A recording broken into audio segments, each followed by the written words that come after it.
Pro Group Management. Workers' comp that works for you. You're watching 7 at 7, powered by the Las Vegas Review-Journal, the largest news team in Nevada. The money's all there. Where the remaining funding for the A's ballpark will be coming from. Thank you so much for tuning in to 7 at 7 tonight. I'm Cynthia Puga. Let's get into your top stories. A Clark County worker is arrested on suspicion of posing as a lawyer. 39-year-old Jarrell Roberts was booked into the Clark County Detention Center almost a month after police say he impersonated Nevada attorney Jarrell Barrios and used his Nevada Bar Association number. Authorities were contacted by another lawyer, Chase Pittensberger, after he watched Roberts present arguments in court. Pittensberger goes on the Nevada Bar website to look this guy up, to look up the Jarrell Roberts. And when he looks him up on the website, he finds that there is no Jarrell Roberts listed on the Nevada State Bar website. So from that point, he just decides to search just by first name, and he ends up learning that the only Jarrell that is listed on the Nevada Bar website is Jarrell Barrios, who was the actual attorney who Robert has allegedly stolen the Nevada State Bar number of. A police report says Roberts was arrested in a regional justice center courtroom. Funding is now in place for the final cost of the Strip ballpark, according to the A's president. Team president Mark Bedane says owner John Fisher and his family have the funding in place to pay for whatever that final cost may be.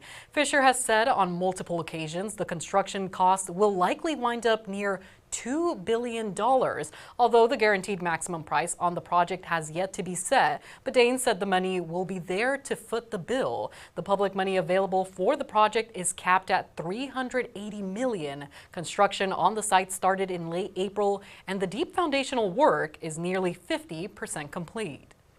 Sports brought to you by Station Casinos, STN Sports. Download the app today. I'm Heidi Fang, and it's on to the U.S. title game for Summerlin South after a 5-3 win over the Southeast in the Little League World Series on Thursday. Late in the sixth inning, Garrett Gallegos' 3-run homer lifted the Nevada team to victory, allowing them to advance. They'll once again face the Metro team, the only undefeated club left in the U.S. bracket. Metro defeated Nevada 7-3 on Wednesday. Summerlin South is the first Nevada team to reach the title game since Mountain Ridge did it in 2014. Saturday's game gets underway at 12:30 p.m. with the winner advancing to the Little League World Series Championship. And now for Vegas Nation and the latest on the Raiders. The Raiders will need to cut their roster from 90 men to 53 by Tuesday, and solidifying who will start opposite Eric Stokes at corner will be one thing to watch during their final preseason game.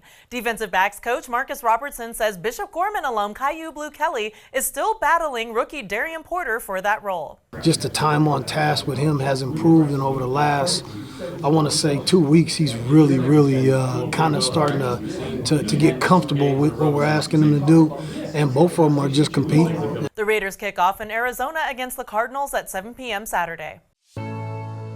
Let's take a look at your weather forecast, sponsored by Star Nursery, your garden's partner for every bloomin' thing. We have a chance of scattered showers and thunderstorms before 2 a.m. We'll be staying in the triple digits until after 10 p.m. tonight, dipping to the 90s by midnight with a low of 91 degrees at 6 a.m. Our chances of showers and thunderstorms continue this weekend and into the next. We'll be seeing a high of 106 on Saturday when the extreme heat warning is set to end. Temperatures will linger within that same range on Sunday, dipping to a high of 103 on Monday. Let's get into your health news, brought to you by Centerwell Senior Primary Care. Discover primary care focused on you. Even though this year's summer hasn't been as hot as last year, the number of heat deaths continue to rise in southern Nevada. The Clark County Coroner's Office said Thursday that at least 114 people have died due to heat-related factors this year. The median age for victims identified by the coroner was 63, but the youngest identified victim was 26, and all 7 of those younger than 35 had been using drugs. Earlier this month, the coroner reported 87 heat-related deaths for 2025. Last year, a record 527 heat deaths were reported. Now for business, brought to you by G-Bank, your best banking experience ever. Las Vegas used to market itself as the place where you can live like royalty at a reasonable price. But with its recent dip in tourism, there's a perception that the value that once defined it is slipping away. Tourism officials say the data does not support the argument that Las Vegas is losing its appeal. Last year, 41.6 million people visited the city, the sixth highest total reported since 1970. Industry leaders say Vegas does still provide a value, and you don't have to look very hard to find it. This summer, casinos in the Strip, downtown, and throughout the valley are offering deals, promotions, and perks for visitors and locals alike. But there is a growing sentiment among the public that Vegas is no longer the value it once was, something that made it a desirable vacation destination. And while fewer visitors are coming, the impact on Las Vegas gambling revenue is minimal. In the first half of this year, gross gaming revenue was up for Clark County as a whole and for downtown Las Vegas, and it was essentially flat for the Strip. Now for Neon Lifestyle, sponsored by Silverton Casino Lodge. This is Lodge Vegas. A popular taqueria chain temporarily closes one of its Las Vegas locations. Tacos El Gordo put up a closed banner at its spot at East Charleston Boulevard, and a representative for the chain says the location is undergoing renovations. The Las Vegas mainstay is known for its $4 Tijuana-style tacos built with double-stacked corn tortillas and various meats. A reopening date has not been announced yet, but if you have to satisfy a craving, its 3 other locations in the valley are open for business. Sports betting brought to you by the Las Vegas Paiute Tribal Smoke and Cigar Shop. The NFL preseason wraps up with 10 games on Saturday. The Raiders are 2-point road favorites over the Cardinals, and the total is 37 at the Westgate Superbook.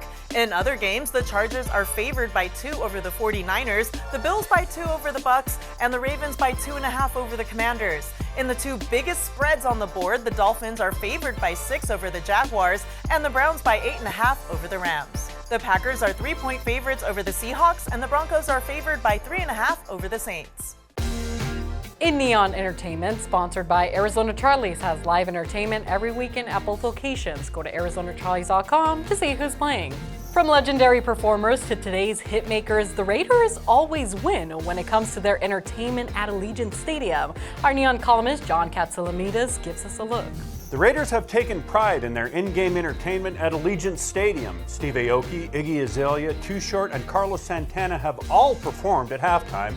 And Las Vegas' own David Perico and the Raiders house band is in its 5th season.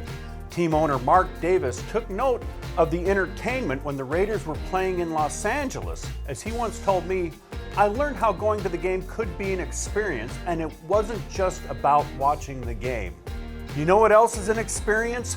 Go Guide, the free entertainment calendar at neon.lvrj.com. Check us out for more than 1,000 shows and events. Like Las Vegas, it's open 24/7. That's been your 7 at 7 p.m. news update. You can watch 7 at 7 weekdays on any of your favorite streaming platforms like Apple TV and Roku. We hope you have a great rest of your weekend. Review Journal Studio, sponsored by Knock the Injury Law.